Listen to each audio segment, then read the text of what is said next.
Assalamualaikum teman-teman. Kali ini aku mau cerita sebuah rumah besar yang memiliki kisah-kisah mistis. Tapi sebelum lanjut ke ceritanya, jangan lupa buat subscribe ya teman-teman. Yuk kita dukung channel ini agar terus berkembang. Nah, kali ini aku mau bercerita tentang rumah Darmo yang ada di Surabaya. Sebuah legend paling tersohor di Surabaya, yaitu Rumah Hantu Darmo.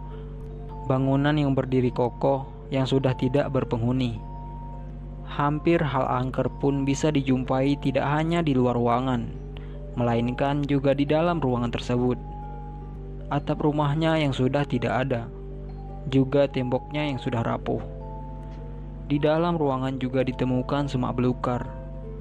Tidak hanya di lantai 1, tapi juga ada di lantai 2, ataupun di lantai bawah. Pagarnya juga tidak ada, dan tembok yang kondisinya sudah miring. Ada juga coret-coretan yang hampir tersebar di setiap bagian rumah ini.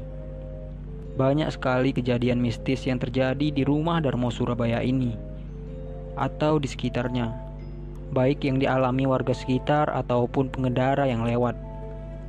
Cerita tentang rumah Darmo ini banyak sekali versinya. Namun yang paling populer itu yaitu kisah keluarga penghuni rumah itu yang mempunyai perjanjian dengan makhluk halus, atau biasa disebut dengan pesugihan. Konon keluarga ini diberikan kekayaan yang berlimpah dan kesuksesan, dengan syarat bersedia untuk memberikan tumbal setiap malam Jumat.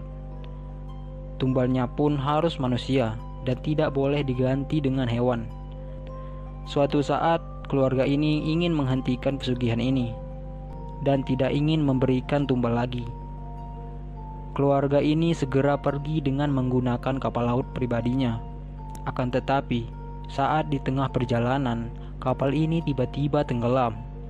Entah karena kecelakaan atau makhluk halus, tidak ada yang mengetahuinya. Bahkan sampai saat ini, kapal yang dinaiki mereka belum ditemukan. Pada saat keluarga ini pergi, mereka telah meninggalkan seorang baby sister dan pembantunya, yang katanya umurnya saat itu 25 tahun. Setelah ditinggalkan keluarga majikannya, baby sister dan pembantunya ini tewas karena dibunuh. Akan tetapi, sampai saat ini pun pembunuh baby sister dan pembantunya juga tak ditemukan. Sejak saat itulah, rumah yang sangat besar ini kosong. Sampai di saat 1997, rumah ini terbakar. Akan tetapi, tidak ada yang mengetahuinya tentang apa penyebab kebakaran ini. Menurut cerita dari seorang warga, rumah yang besar tersebut memang dikenal dengan sebutan rumah hantu. Ia menceritakan bahwa banyak kejadian aneh yang bisa membuat ketakutan. Saat ia masih SMP kelas 2, ia bekerja sebagai pengantar koran dan ingin mengirim koran tersebut ke seorang pelanggan di kawasan Rumah Darmo Harapan.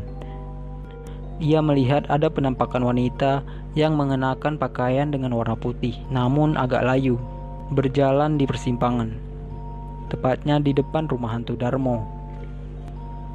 Sekarang rumah ini sudah tak terawat lagi. Rumah ini sudah ditinggalkan oleh penghuninya sejak beberapa tahun lalu. Keluarga yang mendapat warisan pun tak ada yang mau menempati tanah ini karena terlalu takut, karena adanya banyak kejadian-kejadian mistis yang terjadi di tempat tersebut. Mulai dari adanya suara-suara tangisan tengah malam hingga penampakan yang menjelma menjadi wanita cantik dan menggoda para pengguna jalan. Bahkan beberapa orang yang memiliki indera keenam sering melihat penampakan besar dan juga penampakan harimau yang berada di dalam rumah tersebut.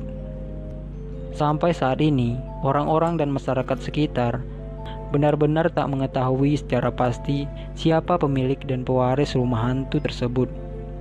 Tidak heran bangunannya pun mulai berlumut dan hancur. Meskipun demikian, rumah hantu Darmo dulunya yaitu rumah yang sangat megah. Nah, itulah cerita tentang misteri rumah hantu Darmo yang sangat melegenda di Indonesia. Dan benar atau tidaknya, tergantung dari pandangan kalian masing-masing. Sampai di sini aja untuk cerita kali ini teman-teman. Apalagi di cerita selanjutnya.